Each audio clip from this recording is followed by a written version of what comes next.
J'ai officiellement rejoint la team Mr. Robot et la meilleure série depuis Breaking Bad.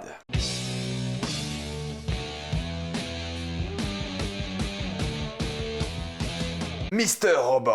Comme d'habitude, jusqu'à la minute indiquée dans le titre de la vidéo, il n'y aura pas de spoilers, comme vous êtes tranquille, après on va tout spoiler. Mr. Robot est l'histoire d'un employé qui bosse dans une énorme entreprise de technologie et il est dans le secteur de la cybersécurité. À partir de là, il va rejoindre un groupe de hackers qui vont devoir faire face à la plus grande entreprise au monde. C'est ultra simplifié pour vous donner le moins d'éléments possible et peut-être le pitch comme ça a pas l'air le plus excitant. C'est vrai, le hacking, c'est pas le truc qui passe le mieux à l'écran, mais croyez-moi que ce synopsis-là, c'est vraiment le début de l'histoire et ensuite ça part dans tous les sens. Et le combat contre cette méga entreprise n'est même pas la chose la plus intéressante de la série, pourtant c'est super intéressant. Il y a plein de choses qui sont bien plus chouettes à découvrir dans la série. J'avais arrêté cette série à l'époque, j'avais fait une vidéo les séries que j'ai arrêtées et j'avais mis Mr. Robot à l'intérieur parce que la saison 2, et il faut l'admettre parce que j'ai recommencé toute la saison 2 pour cette vidéo et pour finir la série. La saison 1, je l'ai pas re-regardé mais j'ai regardé un récap, mais c'est vrai que je l'avais plutôt bien en tête. Et c'est vrai que la saison 2, oui, il y a un gros creux, oui, c'est peut-être l'un des plus gros problèmes, si ce n'est pas le plus gros problème de la série, c'est cette baisse de rythme dans la saison 2. Mais je me suis forcé, mais c'est pas comme si la saison 2 était catastrophique, pas du tout. Elle est bien, mais c'est vrai que c'est pas la saison la plus excitante. Si on devait comparer la saison 2 à n'importe quelle autre série lambda, oui, c'est un chef-d'œuvre. Mais vu la saison 1 incroyable de Mr. Robot et vu la saison 3 incroyable et la saison 4 chef-d'œuvresque, la saison 2 ressort un peu du tas. Mais c'est pas grave, j'ai continué, j'ai fini et ouais, bordel, je suis content que vous m'ayez harcelé pendant des mois, voire des années de reprendre cette série, parce que la team et Mr. Robot, à chaque fois que je mettais un tweet ou à chaque fois que je faisais un post Insta, elle était là. Vous me l'avez énormément demandé, et bien la critique est là, on y est. C'est une critique de toute la série, donc c'est toujours un peu compliqué de parler de 4 saisons en une seule vidéo. J'ai pas envie que la vidéo dure des plombes et c'est dur à chaque fois de se rappeler de tous les événements, même si j'ai pris plein de notes. Je vais essayer de garder la critique assez globale pour vous inciter à regarder et développer un peu plus ce que j'ai aimé plus précisément dans la partie avec spoiler. Pour ceux qui n'ont jamais vu Mr. Robot ou pour ceux qui savent pas vraiment ce que c'est, je vais vous expliquer pourquoi vous devez regarder cette série en vous expliquant et en vous racontant un peu les thématiques de la série. Il y en a plein qui vont me dire que je suis un peu fou, mais en vrai Mr. Robot,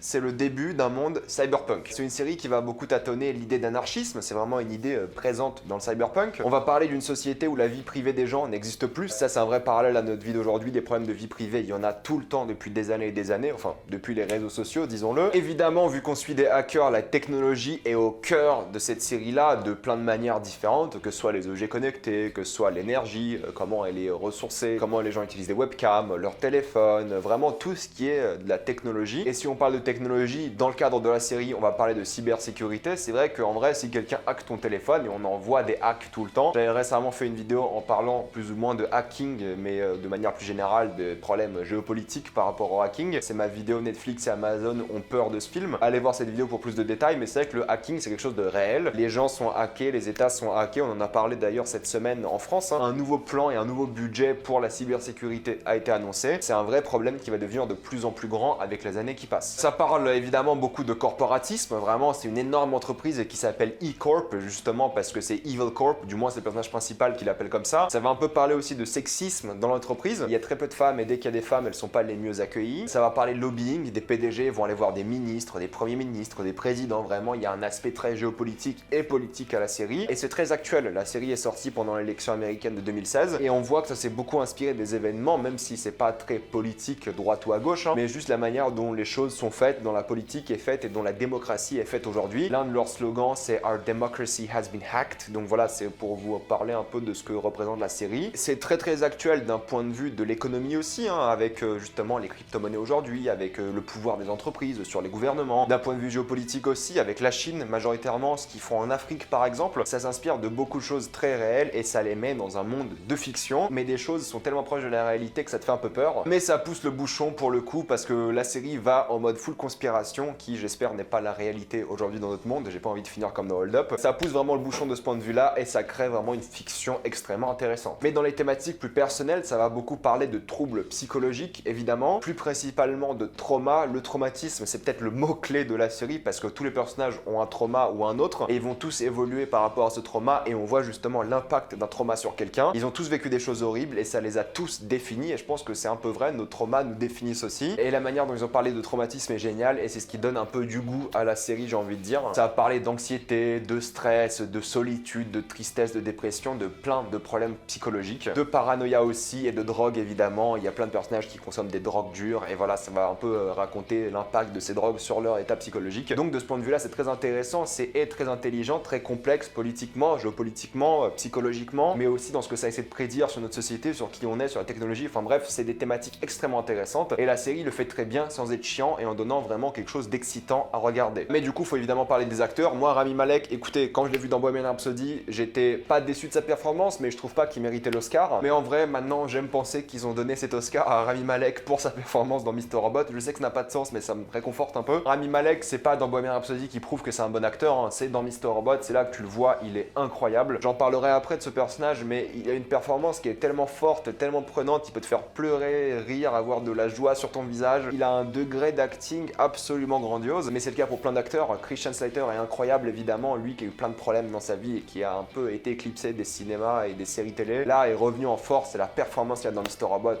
waouh, quelle rédemption j'ai envie de dire pour lui. Absolument grandiose et c'est l'une des performances les plus marquantes de la série. Mais j'ai aussi beaucoup aimé Carly Chaikin et Grace Summer qui ont toutes les deux été phénoménales évidemment, mais j'ai quand même un énorme coup de cœur pour D.B. Wong qui lui a donné l'une des meilleures performances que j'ai vues dans une série télé ever et il est super touchant, il est menaçant, c'est une performance incroyable. En vrai, juste pour les acteurs, vous devriez regarder la série. Il y en a plein d'autres, mais vraiment ces 5 là, c'est ceux qui m'ont le plus tapé dans l'œil, c'est ceux que j'ai le plus préférés, mais tous les autres sont très bons aussi. Et ce que j'aime beaucoup par rapport à leurs personnages, c'est qu'ils ont tous une évolution, une vraie évolution. Il y a, on va dire, un casting de 7 à 8 personnages qui évoluent du début à la fin. Tu t'y attaches vraiment, tu les comprends, ils évoluent, c'est d'une vraie complexité. Ils ont des motivations, des craintes, vraiment, t'as l'impression de les connaître au bout de 4 saisons, et ça, c'est l'une des plus grandes forces de la série, c'est que tu connais vraiment qui ils sont d'un point de vue très brut, très intérieur, parce que t'as vécu un peu leur évolution psychologique et tu comprends vraiment ce qui les définit. Donc la compréhension, c'est extrêmement important et l'émotion qui vient avec est très forte. Il y a des scènes et des épisodes qui sont extrêmement puissants parce qu'on connaît parfaitement ces personnages. Après, c'est vrai que mis à part la saison 2, c'est un rythme extrêmement addictif. La saison 2, c'est vrai que tu t'ennuies un peu, c'est la vérité. C'est un rythme extrêmement addictif parce qu'il y a des vrais cliffhangers, il y a des vrais rebondissements. La série te surprend sans cesse et c'est incroyable. C'est marrant parce que lorsque j'ai vu le nombre d'épisodes pour la saison 4 à 13 épisodes, c'est plus que les autres saisons. Et quand j'ai vu ça, je me suis dit, ouais, non, ça va traîner en longueur, ça a été un peu trop long pour ce que c'est et ils auraient dû conclure avec 10 épisodes comme le reste des saisons ou presque toutes. Non, non, non, les 13 épisodes étaient tous nécessaires et c'était extrêmement important de les avoir. Et même avec ce qu'ils font niveau scénario, ils arrivent à te surprendre sans cesse et ça, c'est incroyable. T'as la tension, t'as du suspense, t'as l'impression que tout a été prévu depuis le début et ça, j'adore dans la série. Quand tu vois la fin de la série et t'es en mode waouh, incroyable. C'est vrai que tu vis quelque chose d'assez fort et c'est extrêmement prenant. À chaque fois, on t'ajoute de nouvelles choses et t'as envie de voir la suite. C'est impossible de s'arrêter. La mise en scène est phénoménale. C'est l'une des séries les mieux mises en scène que j'ai vues de ma vie. Il y a un truc que j'adore, c'est que vu que c'est une série qui va beaucoup parler d'état psychologique, on va souvent filmer les personnages sur un tiers de l'écran et la personne qui leur parle sur le tiers opposé. Et ça donne vraiment une dualité entre les personnages et c'est toujours utilisé de manière intelligente parce que ça montre vraiment l'état psychologique, ça montre vraiment la relation. Juste un champ contre champ juste banal, mais qui prend juste un tiers de l'écran et tu comprends vraiment la relation et tu sais ce qui se passe. Après, il y a plein de mouvements incroyables, il y a des plans séquences, des petits et des fois des grands. Il y a même un épisode uniquement fait en plan séquence. Évidemment, c'est un faux plan séquence, mais en tout cas, c'est fait ainsi et ça marche. Mais les plans séquences qui m'ont le plus marqué, c'est pas l'épisode en plan séquence, mais c'est les petits moments où tu as des transitions en plan séquence et tu dis c'est malin ça. Je vais pas vous spoiler, mais t'as une scène dans le tout dernier épisode où un personnage parle à un autre et la caméra passe à travers un wagon et là tu dis comment est-ce qu'ils ont fait ça? Et je suis allé voir les behind the scenes, les coulisses, et la manière dont ils ont fait ça, c'est tellement bête, mais en même temps tellement intelligent, j'ai adoré. Et il y a une vraie maîtrise du décor, parce qu'en fait, il y a beaucoup de plans qui vont te mettre en avant le décor et la place des personnages dans le décor, et il y a un énorme symbolisme religieux, beaucoup évidemment, symbolisme psychologique de la relation des personnages, de leur état psychologique, via leur place dans le champ, parce que le décor va prendre une place par exemple. Il y a plein d'exemples de ça, mais c'est dur d'en parler sans vous spoiler évidemment. Les mouvements de caméra sont souvent dynamiques et tu ne t'ennuies jamais d'un point de vue visuel, et le hacking, j'ai trouvé ça extrêmement excitant alors que c'est juste du texte dans un terminal, mais combiné au montage, à la musique, à la mise en scène sur les plans, du texte, les PC, tout ça, ça rend le hacking vraiment fun et divertissant à regarder, et il y a même de la tension qui se crée via du hacking. Tout ça avec une mise en scène très simple au final, mais extrêmement efficace grâce au montage. Elliot, lui, brise le quatrième mur sans arrêt parce qu'il nous parle comme si on était avec lui en tant que spectateur, et du coup ça donne des scènes vraiment très intéressantes, et ça joue beaucoup sur le quatrième mur, ça joue d'ailleurs beaucoup sur le format des épisodes. Il y a un épisode sitcom, il y a un épisode muet. Alors est-ce qu'il était nécessaire de faire cet épisode uniquement muet? En vrai non, t'aurais pu avoir des phrases et des choses comme ça. Tu vois qu'ils l'ont juste fait pour se défier, pour vraiment avoir un épisode muet qui peut être divertissant, mais en vrai ils auraient pu rajouter des mots et des phrases sans problème, pas forcément beaucoup, mais ils ont eu l'envie de faire un épisode muet et il est très cool. Il y a des épisodes rêves, il y a un épisode presque pièce de théâtre, vraiment il y a plein de concepts différents, et c'est pour ça que la série se renouvelle, et pour ça c'est incroyable. Et puis j'ai adoré la musique, j'ai mis la musique sur Spotify, la playlist officielle pour l'écouter. Il y a plein de chansons que j'aime bien, des chansons pop, rock qu'ils ont rajoutées dans la série, et des chansons instrumentales faites par le compositeur de la série qui est incroyable aussi. T'as ce côté excitant mais sombre, et comme je vous l'ai dit, anarchiste des fois, et peut-être cyberpunk. T'as l'impression que l'humanité est condamnée, et ça ressort bien avec la musique. Et la fin, il y a plus une musique existentielle, j'ai envie de vous dire, sans rentrer dans plus de détails, qui m'a fait penser beaucoup à Annihilation, qui était un film aussi très existentiel. Et la fin, les derniers épisodes en tout cas de la série, bah ça penche plutôt sur ça, alors que le début c'est plus hacking, techno, tout ça. La fin c'est plus calme, plus psychologique, j'ai envie de dire, plus sensoriel, et la musique est incroyable, et elle reste en tête, que ce soit avec l'utilisation de chansons pop comme je vous l'ai dit, ou celle du compositeur. Pour conclure, Mr. Robot, est-ce que c'est une série chef-d'œuvre? Oui, complètement. Oui, il y a un creux dans la saison 2, c'est peut-être moins intéressant et t'as envie d'arrêter comme moi je l'ai fait. Après, moi j'avais arrêté à l'époque parce que je regardais ça semaine par semaine. Maintenant que tout est disponible sur Prime Video pour binge watch, c'est vrai que c'est beaucoup plus sympathique. À l'époque, j'étais frustré à chaque fois d'attendre semaine par semaine pour voir la suite parce qu'il se passait pas grand chose, mais en binge watching ça passe beaucoup mieux, je l'admets. Mais pourquoi je dis que cette série est presque aussi bien que Breaking Bad, ou du moins est la meilleure série depuis Breaking Bad, c'est que c'est pas une série parfaite. Elle est pas loin, mais elle n'est pas parfaite. Mais au fait, il y a une vraie créativité, une vraie originalité, et ça essaie de briser un peu les codes de la série. Et c'est pour ça qu'on reconnaît les excellentes séries, les grandes séries au final, et même les grands films. C'est bien de faire un excellent film qui est peut-être voilà, banal ou qui n'a rien inventé, mais faire une excellente série qui arrive à inventer des choses, à être originale, à être créative, alors là, il n'y a aucun problème, ça mérite sa place en tant que l'une des meilleures séries. Il y a plein de séries depuis Breaking Bad que j'ai vues qui ont été incroyables, il n'y a pas de souci là-dessus, hein, mais il y en a très peu qui arrivent à innover, qui arrivent à être vraiment prenantes et qui arrivent à être incroyables de tous les points de vue. L'autre qui me vient en tête, c'est Dark, et c'est vrai que c'est quand même deux mastodontes qu'on a eu dans les années 2010 au final, même si Dark ça s'est fini l'année dernière. On est sur une série qui d'après moi se finit parfaitement, elle est robuste de A à Z avec ce petit creux dans la saison 2, mais au final les saisons sont toutes incroyables. Pour faire mon classement, donc la moins bonne est la saison 2 à cause de ce petit creux. Ensuite la saison 1, c'est un début vraiment excitant, vraiment intéressant, et t'aimes voir cette série. Ensuite à la saison 3 qui est incroyable, tous les épisodes, j'ai fini la saison 3 tellement vite parce que je voyais pas le temps passer au fait. Je me rappelle, j'avais fini la saison 3 et j'ai vu sur Amazon commencer la saison 4, je fais quoi déjà? Et la saison 4, je savais que c'était la fin, du coup j'ai pris un peu plus mon temps parce que j'avais pas envie d'arrêter la série au final. Et au fait, chaque épisode est une masterclass, peut-être d'autres un peu moins. Chaque épisode est ou un 10 sur 10, ou un 9,5 sur 10, ou un 11 sur 10. Donc évidemment, je ne peux que vous conseiller Mr. Robot. Je sais que c'est pas une série pour tout le monde, voilà, c'est peut-être un peu plus de niche. C'est peut-être pour ça qu'elle a pas eu son succès critique et grand public. Mais pour moi, c'est une série chef-d'œuvre et elle mérite vraiment d'être plus connue. Et je ne peux que vous inciter à aller la regarder. Avant de passer en spoiler, comme d'habitude, pensez à vous abonner à la chaîne pour plus de vidéos. Mettez un j'aime et partagez cette vidéo pour propager la bonne parole sur Mr. Robot. Si vous aimez la chaîne, pensez à devenir membre soutien sur YouTube ou à faire un petit don sur Utip. Suivez-moi sur Instagram et sur Twitter pour des critiques exclusives et pour toutes les news, et on spoil.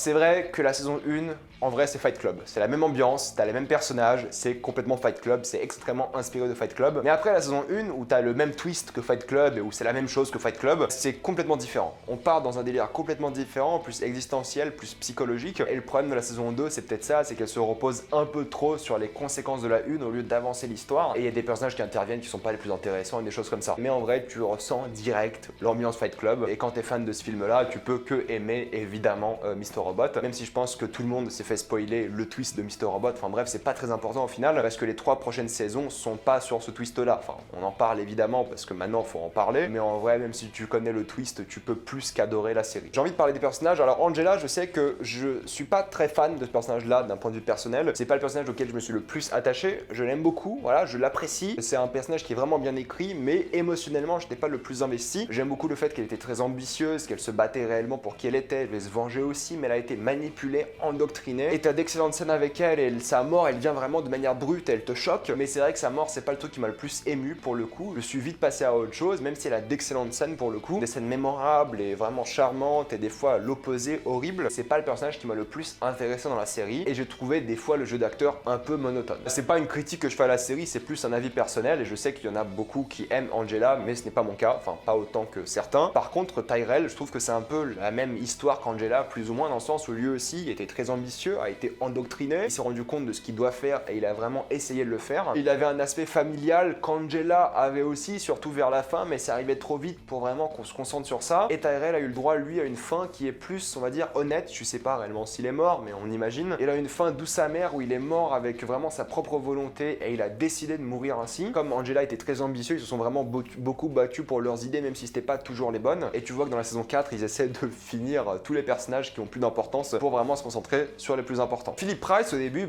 c'est le gros PDG, un peu, voilà, connard, qui pense qu'à l'argent, au profit, qui pense qu'à l'entreprise. Voilà, c'est le rôle d'un PDG au final. C'est mieux si tu peux être sympa, mais là, il est vraiment déshumanisé au début. Tu vois que c'est juste un chiffre, un robot, tu vois, qui pense que au profit, des choses comme ça. Mais au fur et à mesure, lui aussi, tu commences à le découvrir, tu commences à l'humaniser et tu comprends vraiment qui il est. Et lui, il est en train de se battre pour son humanité de une, mais aussi pour sa personne. Lui a le droit à une vraie rédemption, j'ai envie de dire. Même s'il ne meurt pas de la manière dont il aurait aimé mourir, au moins tu sais qu'il est mort content. Tu sais qu'il a planté son poignard là où il fallait pour faire mal. Et ça l'a rendu aussi extrêmement plaisant sur la fin. Donc c'est ça que j'aime beaucoup, c'est ce personnage-là qui commence comme un peu des bâtards et qui finissent vraiment pas forcément de la manière la plus respectueuse, mais par rapport auquel tu sens de l'attachement et de l'émotion. J'ai ressenti plus d'émotion à la mort de Price que la mort d'Angela pour le coup. Mais ce que j'ai aimé, c'est évidemment la relation entre Price et le personnage de D.B. Wong, White Rose. La relation d'ennemis qu'ils avaient était incroyable. C'était juste super prenant et c'est un tellement bon méchant. C'est un truc de ouf. Il est extrêmement menaçant, il est ambitieux lui aussi. C'est vraiment donné à fond pour arriver, on va dire, chef du monde. Il a un côté névrosé, clair et net avec ce qu'il a vécu quand il était plus jeune. Voilà, c'est névrose, voilà, sa personnalité. Il n'a jamais été accepté et c'est un peu l'histoire de la série aussi. Ça parle de gens qui n'ont jamais été acceptés. C'est un peu le monologue de fin de la série. Et lui en fait réellement partie, sauf que lui a essayé de venger,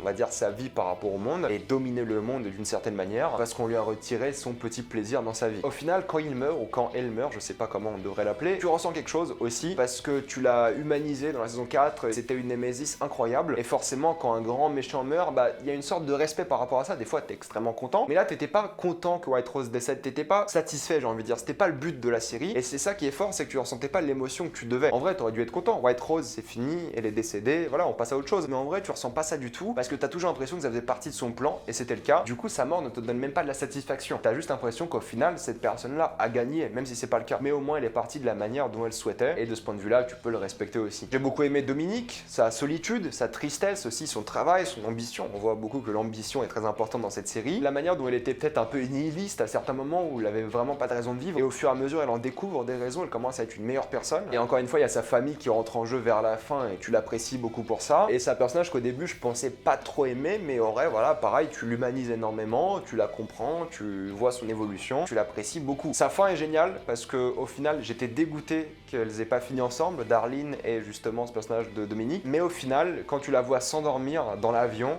t'es content pour elle. T'es frustré, mais t'es content parce qu'elle s'est enfin endormie. Et elle s'est endormie heureuse d'une certaine manière. Elle va vivre une nouvelle vie incroyable en Europe. J'ai toujours dit l'Europe, c'est trop bien. J'ai trouvé qu'ils ont vraiment bien géré ce personnage-là. Et l'épisode entre elle et Darlene, l'épisode 10 de la saison 4, on parle que d'elle, était génial. C'était une vraie relation et la musique était cool. Enfin bref, pour moi, c'était vraiment incroyable. Et ils ont fait un travail de fou sur cet épisode et sur cette relation. Et Darlene aussi, c'est un peu cette âme perdue qui a toujours du mal à se retrouver, qui a vécu aussi des traumas, mais c'est avant tout une femme forte. Et en fait, avec tous ses problèmes, son anxiété, ses attaques de panique, elle y arrive. Elle se donne à fond et je trouve que c'est une extrêmement bonne motivation pour plein de gens qui souffrent des mêmes problèmes. C'est que même avec ça, elle a réussi à atteindre ses objectifs. Elle a réussi à finir la série d'une manière assez douce amère. Au final, elle est avec Elliot, mais en vrai, elle est un peu triste d'être toute seule. Mais je trouve que c'est un personnage qui a été extrêmement bien compris, qui était extrêmement bien écrit, parce que la relation entre elle, Elliot et tout le monde était incroyable. C'est une pièce centrale de cette série et moi, c'est un des personnages que j'aime le plus dans l'histoire des séries. Elle est tellement attachante et en même temps, des fois, elle t'énerve, mais tu la comprends. Enfin bref, c'est masterclass ce personnage. Et même si en vrai, le fait d'avoir donné de l'argent à tout le monde à la fin n'a pas de sens, parce que si tout le monde a 1 million d'euros, personne n'a 1 million d'euros. C'est comme ça que marche l'argent, mais en vrai, c'est pas très important, j'ai envie de dire. Elle a réalisé son rêve, elle a juste donné de l'argent à tout le monde. L'argent l'argent qu'on nous a volé d'après elle. Elle a rendu à tout le monde, que ça crée de l'inflation ou pas, c'est pas son problème. J'ai beaucoup aimé son personnage et au final elle a eu un peu ce qu'elle méritait à la fin. C'était une fin plus ou moins positive pour elle et Darlene, elle reste là.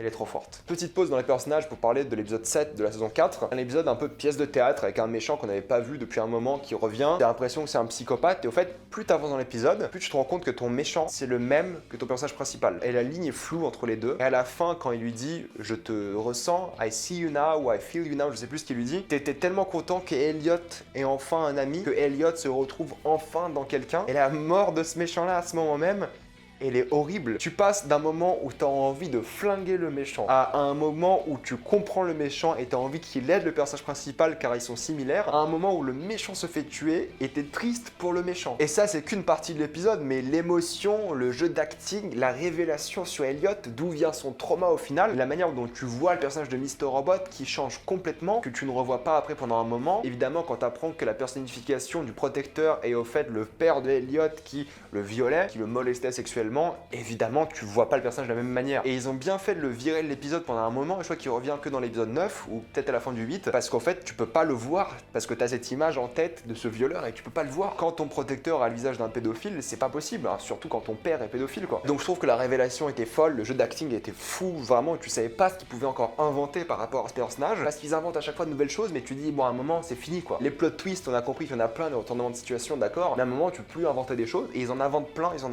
et ça passe toujours. Le fait d'avoir été molesté sexuellement, bah ça explique tout. On parlera de la fin après, mais même la fin, en vrai, elle a du sens. Et la plus grande force de cette série, c'est évidemment la relation Mr. Robot-Elliot. J'aime beaucoup la manière dont ils ont fait évoluer Mr. Robot. Au début, tu sais pas qu'il n'est pas réel. Ensuite, il devient un peu l'ennemi de Elliot. Ensuite, il essaie de devenir un allié et à la fin, c'est lui qui le sauve. Donc, il passe par plein d'étapes différentes. Et c'est ça qui est intéressant, c'est la manière dont il évolue et la manière dont des fois il parle au spectateur et la manière dont il se renouvelle. La saison où ils sont ennemis et ils se font face, c'est trop bien, parce que ton ennemi c'est toi-même, il est dans ta tête, et t'as une vraie némésis dans Mr. Robot, c'est un truc de fou. Faire du personnage principal en même temps l'ennemi, c'est un peu la thématique aussi Mr. Robot, mais ça marche du tonnerre. En plus, ça fait changer le montage de la série, t'as d'excellentes transitions par rapport au personnage, enfin vraiment, c'est un truc de fou. La manière dont ils ont géré cette relation est phénoménale, ils méritent toutes les accolades au monde, parce que c'était d'une précision, d'une émotion tellement forte, que forcément tu t'attaches à ce personnage-là qui n'existe même pas. Mais on apprend évidemment que notre Elliot à nous n'existe pas réellement non plus. C'est lui aussi une personnalité, on en parle juste après. Mais c'est que Elliot, tu t'attaches à lui parce que tu le connais par cœur. Littéralement, t'es dans sa tête. Ça, encore une fois, c'est la fin de la série. Tu es dans sa tête, tu fais partie de ses personnalités et tu le vois comme ses autres personnalités. Et du coup, tout le dialogue que t'as, toi, en tant que spectateur, avec Elliot n'existe pas. Parce qu'en fait, tu parles à une personnalité d'Elliot, la rage. Et tu t'attaches tellement à Elliot, tu t'attaches tellement à qui il est, ce qu'il ressent, ses traumas, ses drames dans sa vie. Tu t'attaches tellement que t'as juste envie d'être là pour lui, lui faire un câlin. C'est pour ça que lorsqu'il couche avec quelqu'un, t'es trop content pour lui. Enfin, on attendait ça depuis des saisons, trop bien. Et ensuite, je comprends aussi pourquoi il a pas couché avec beaucoup de femmes. Bon, d'un côté, il avait cette anxiété sociale, mais en vrai, vu qu'il a été molesté, c'est pas forcément quelque chose qui l'intéresse le plus, j'ai envie de dire. Mais on a tellement appris à le connaître qu'on veut juste être là pour lui au final. On comprend ses problèmes, on comprend qui il est, et il est tellement bien écrit de A à Z. C'est ouf parce que même si on est sa personnalité un peu voyeuriste, en vrai, on veut son bien. On est là pour l'aider, mais on peut rien faire, on est impuissant, juste on le regarde, on est juste un spectateur, on ne peut rien faire pour lui. Mais on a clairement envie, et c'est frustrant aussi au fait. Et vu que c'est l'histoire d'un homme qui essaie de se reconstruire, forcément tu t'y attaches, tu comprends ses problèmes, t'as envie d'être là pour lui. Sa reconstruction humaine, psychologique est importante, et à la fin, bah il y arrive enfin. C'est son combat contre la santé mentale, au final, c'est ça l'idée de la série aussi. C'est son combat contre la tristesse, sa place dans ce monde, et ça c'est très fort et très important. Et la fin est une libération pour Elliot, le vrai, mais aussi une mort de toutes ses personnalités, dont la nôtre. En plus de ces triples épisodes incroyables où tu sais jamais où va t'emmener la série, tu sais jamais comment elle va finir, parce que vraiment les 3 derniers épisodes, t'as trop de doutes tout le temps et tu sais pas où ça va aller. Quand il arrive enfin, quand tu comprends que toi aussi tu es une personnalité d'Elliot et tu dois réellement faire ton deuil et libérer Elliot, au final c'est la série qui te dit au revoir d'une certaine manière, mais qui te dit aussi il est temps d'arrêter, il est temps de passer à autre chose, et il est temps de libérer Elliot et de laisser vivre. Et ce plan final sur Darlene qui dit Hello Elliot, t'es en mode trop bien. Parce qu'on est sorti du plan de l'œil de Elliot et on voit justement Darlene, et c'est la libération. On sait que le Elliot qui est là, c'est le vrai et il est libre. Donc au final, comme les personnalités d'Elliot, on a emprisonné cet Elliot et il fallait enfin le libérer. Complètement méta, et j'ai adoré, c'est du génie, y a rien à dire, c'est une série de fou. Voilà, je vais m'arrêter là, j'espère que vous êtes contents d'avoir enfin eu le droit à votre critique de Mr. Robot. C'était un plaisir de regarder la série, c'était un plaisir de la faire. Mettez-moi dans les commentaires ce que vous pensez de Mr. Robot et dites-moi quel est votre épisode préféré préféré de la série dans les commentaires. Comme d'habitude, pensez à vous abonner à la chaîne pour plus de vidéos, mettez un j'aime et partagez cette vidéo, ça aide beaucoup la chaîne. Si vous aimez la chaîne, pensez à devenir membre soutien sur YouTube ou à faire un petit don sur Utip. Suivez-moi sur Instagram et sur Twitter pour des critiques exclusives et pour toutes les news. Et moi je vous dis à la prochaine fois. Salut à tous.